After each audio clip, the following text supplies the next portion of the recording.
bonjour, M. Todorov, merci beaucoup de nous accorder cet entretien, de nous accueillir chez vous.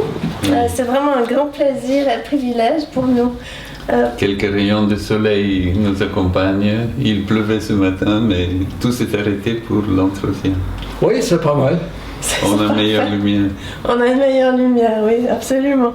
Alors, en parlant de lumière, Henk va commencer à Nous sommes dans la lumière parce que de toutes les époques de l'histoire de la pensée, celle des Lumières vous a inspiré le plus. Pourquoi cette époque est-elle aussi importante pour vous?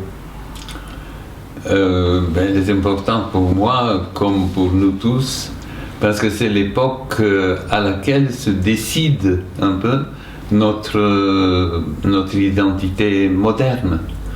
C'est le moment où les petits changements qui se sont accumulés depuis la Renaissance finissent par produire un changement radical. Et on entre dans la modernité pleinement. Donc cette période de mutation, de transition est particulièrement intéressante parce qu'on peut voir le passé et le présent s'éclairer mutuellement. De toute évidence, vous êtes en désaccord avec la théorie de la dialectique de la raison, l'idée avancée par Horkheimer et Adorno, selon laquelle la raison, à la suite des Lumières et de la Révolution industrielle, s'est en quelque sorte tournée contre elle-même et étant devenue inextricablement liée au pouvoir dominant, à la science, à la technologie, au capitalisme, etc., ne serait aujourd'hui rien qu'une raison instrumentale. Oui, je ne partage pas ce point de vue, mais je crois que je dois dire d'emblée, et ça vaut pour d'autres questions que vous pourriez me poser, que je ne suis pas... je ne m'assume pas comme un philosophe. La philosophie ne joue pas un rôle central pour moi. Je me considère comme un historien plutôt que comme un philosophe. Historien des idées, certainement, avec des opinions, avec défendant certains partis pris, certaines options, mais ne dialoguant pas avec les grands philosophes du passé, vraiment. Donc il y a d'autres qui ont tenu ce rôle, qui ont écrit sur ces questions. Maintenant, pour en venir à la question elle-même,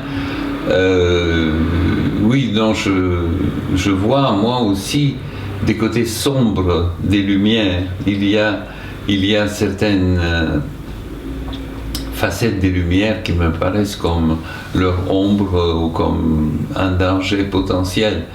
Mais je n'ai pas cette vue pessimiste qui était celle de Horkheimer et Adorno, qui pendant la Deuxième Guerre mondiale voyaient une sorte de destruction globale de l'esprit européen, de la course de l'histoire européenne, de la modernité, et comme si tout devait aboutir au système totalitaire qui, à cette époque, dominait effectivement la vie publique, la vie politique en Europe, et puis cette conflagration qu'a été la Deuxième Guerre mondiale. J'ai le sentiment qu'il systématisait à l'excès une tendance présente, mais non inévitable, qui restait dans les limites de la modération possible. La raison, me semble-t-il, peut toujours jouer un rôle émancipateur, libérateur, et non seulement de soumission, de réduction à l'esclavage, au totalitarisme. Donc, effectivement, non.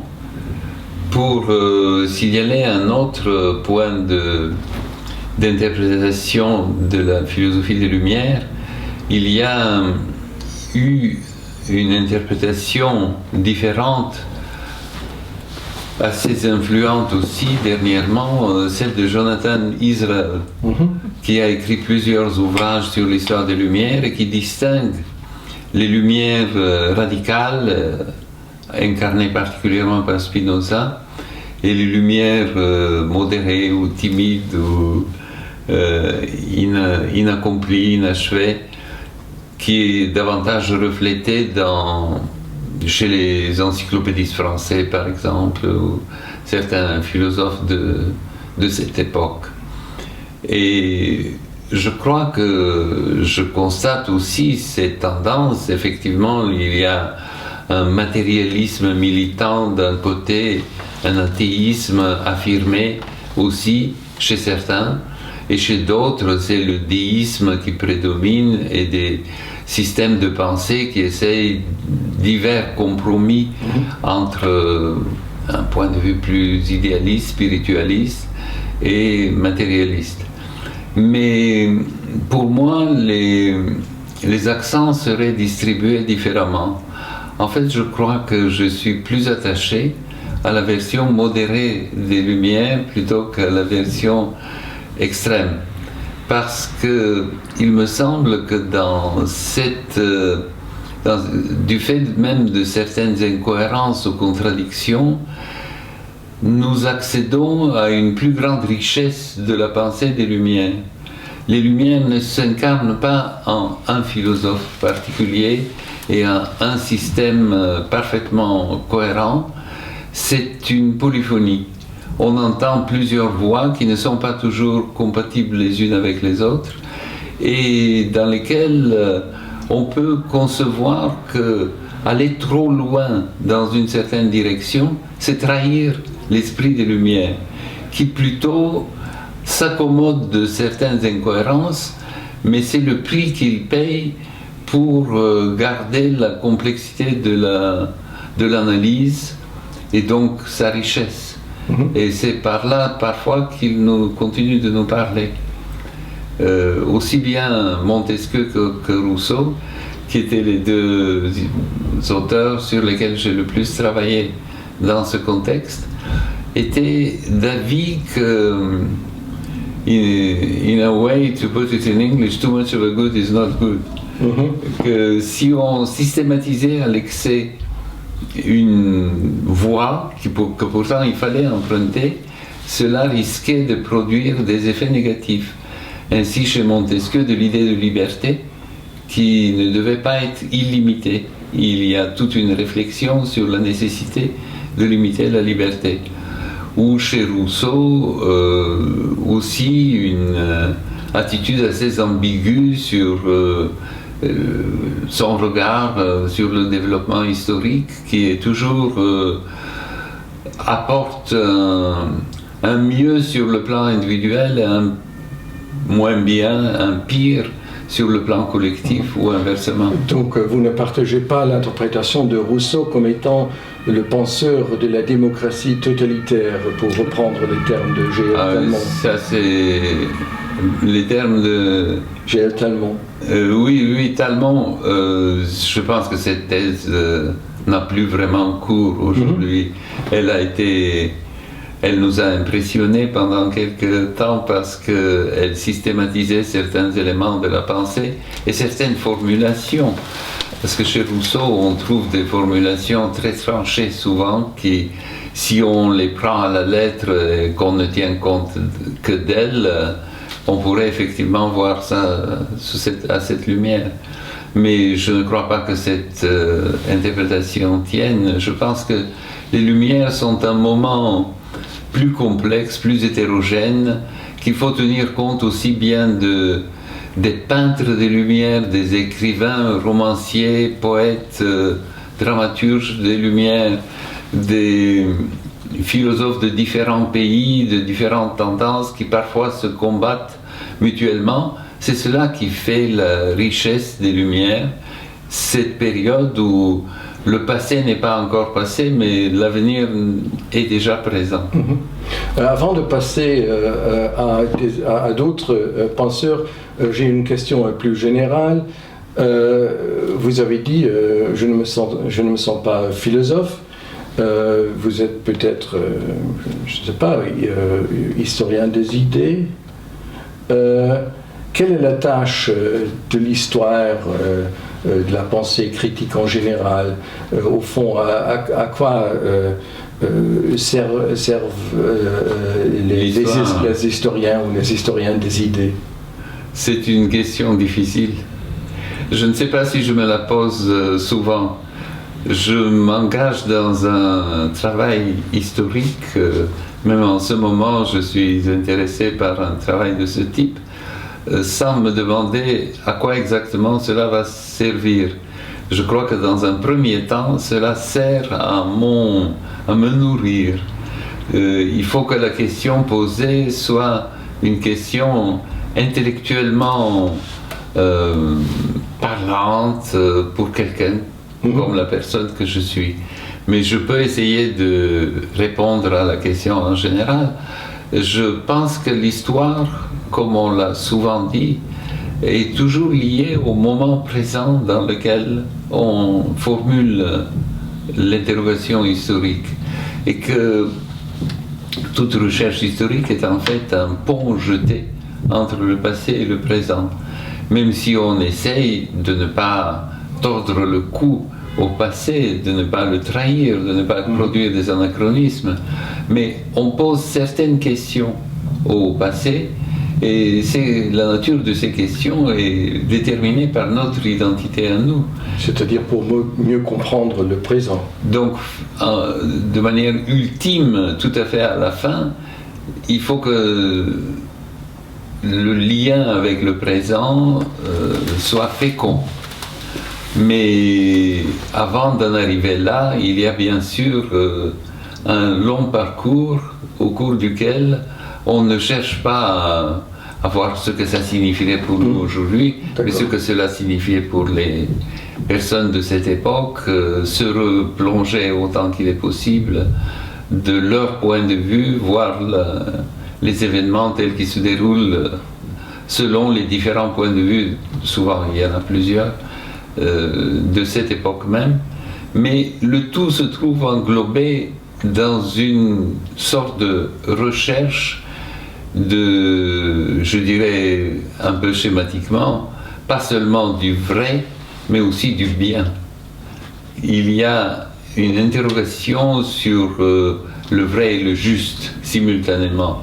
Et donc ce côté juste, même s'il ne s'agit pas de donner des leçons aux penseurs du passé, mais nous sommes motivés dans notre élan initial par cette inquiétude-là, je pense, nous tous. Est-ce qu'il y a d'autres penseurs que vous admirez particulièrement, peut-être Albert Camus ou Raymond Aron, pour l'édition des Mémoires d'Aron en 2003, vous avez écrit une préface plutôt admirative. Est-ce que vous pensez qu'il ait reçu l'attention qu'il méritait, ou qu'il est un petit peu injustement oublié peut-être? Aron n'est pas vraiment oublié. C'était un lucide commentateur du présent et du passé, un esprit brillant. Donc il fait partie des personnes qui m'ont certainement influencé, mais il n'est pas le seul. Il y a des penseurs en France comme l'anthropologue Louis Dumont, aussi, qui était à peu près contemporain, qui avait écrit un travail qui a commencé par l'anthropologie de l'Inde, dans ce qu'il appelait l'homo hierarchicus, c'est-à-dire la description de la hiérarchie à la base du tout social, et donc de l'approche holiste et non pas individualiste de la société, qui ensuite était tournée, en quelque sorte inversée. Dumont s'étant intéressé dans la dernière période de sa vie, mais qui a duré une quinzaine d'années ou vingtaine d'années, à l'histoire des idées européennes, en Allemagne, en Angleterre, en France, et où il a parlé de la constitution de l'économisme, de la place de l'économie dans la compréhension de la société. L'enseignement de Dumont, l'exemple de Dumont était très présent, fort, actif pour moi. ouvrait des portes que personne d'autre n'ouvrait à cette époque. Même si les réponses, comme toujours, se modifient selon les individus. Mais en reculant un peu, en passant un peu plus loin en arrière, je dirais qu'il y avait Bakhtin, qui était le point de rencontre entre nous. Bakhtin a très certainement joué un rôle important pour moi à l'époque où j'ai écrit sur lui. J'ai pris connaissance de la totalité alors disponible de ses écrits. Depuis, il en existe davantage, qui m'a permis de passer en quelque sorte du formalisme au dialogisme, donc d'une étude des textes centrés sur l'énoncé à un regard plutôt sur l'énonciation, comme nous disions à l'époque, sur les conditions du dialogue dans lequel on se trouve nécessairement engagé, une conception de l'être humain comme un être en dialogue aussi. Donc ce sont autant des points de jalon par lesquels je suis passé. Plus ou loin en arrière, je ne sais pas, il doit y en avoir encore d'autres. Alors plus près de nous, j'ai fait une rencontre dans les années 90 qui a joué un grand rôle pour moi, c'est-à-dire j'avais déjà plus de 50 ans, entre 50 et 60 ans, avec une dame qui, elle, avait entre 90 et 100 ans, Germaine Tillon, qui était une ethnologue, anthropologue et historienne aussi, mais aussi une personne qui avait été engagée activement dans la vie publique, puisqu'elle s'était d'abord engagée dans la résistance pendant la Deuxième Guerre mondiale, de façon immédiate au retour de son terrain d'études en Algérie, et ceci pendant 2 ans, à la fin desquels elle a été arrêtée, emprisonnée, ensuite envoyée au camp. Donc elle est restée les 3 dernières années de la guerre en détention et en déportation à Ravensbrück. Et ensuite, dans la guerre d'Algérie, de façon très importante aussi, et pour moi encore plus significative, parce que je pense qu'il y a eu un mûrissement du projet de Tillon entre ces deux guerres. Elle a vraiment atteint un autre niveau d'analyse. J'essaie d'en rendre compte dans ce livre que j'ai publié récemment, qui s'appelle Insoumis, où il y a un portrait de Germaine Tillon insistant là-dessus. Mais elle continue de m'intéresser parce que son œuvre n'est pas extrêmement volumineuse, mais je la trouve très riche et très prometteuse, ouvrant des voies qui ne sont pas encore prises par tous, par beaucoup, et notamment pour la méthodologie des sciences humaines et de l'histoire, justement, dont on vient de parler, ou de la sociologie, de l'anthropologie. Elle a tracé des chemins très actuels, me semble-t-il, notamment en étant très sensible au rôle irréductible de l'individu savant, de l'individu observateur, du sujet de l'observation, un rôle qui n'est pas, malgré tous les parallèles qu'on peut établir, qui n'est pas identique, ni même tout à fait comparable à celui que joue l'observateur en sciences naturelles, car dans les sciences humaines, vraiment, il y a une identification du fait qui se produit à l'aide d'un appareil conceptuel que l'individu a élaboré en lui-même sans en être forcément conscient et qui est lié à son parcours spécifique. Le fait qu'il ait travaillé, comme vous me posez des questions maintenant, autour de tel ou tel auteur du passé, qu'il ait reçu tel entraînement. Germain Tillon s'en est rendu compte de façon assez frappante, comme ça, paradoxale, au moment où on lui demande, au lendemain de la guerre, de rédiger un rapport pour l'Institut de Londres qui avait financé ces expéditions auprès des sauvages, entre guillemets, berbères, habitants du massif montagnard des Aurès en Algérie. Donc elle a accompli ses missions dans les années 30, ensuite elle a été internée, déportée, et puis voilà qu'en 1946, l'Institut se réveille, l'Institut sur l'Afrique, enfin consacré à l'étude africaine, et lui demande de faire un compte-rendu de ses missions. Et ce qui est intéressant, c'est que Tillon se rend compte que les résultats de ses recherches avant la déportation et après la déportation ne sont pas les mêmes. Alors même qu'elle n'a pas du tout collecté de nouveaux matériaux. Elle était dans le camp de Ravensbrück et non pas dans la montagne des Aurès.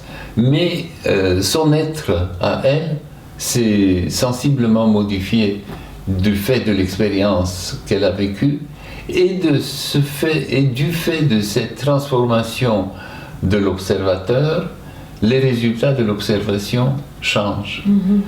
Donc il y a à envisager différemment le rôle de l'observateur qui, à l'époque où je suis venu en France et j'ai commencé mon travail dans le domaine des sciences humaines en gros, était orienté de manière très différente.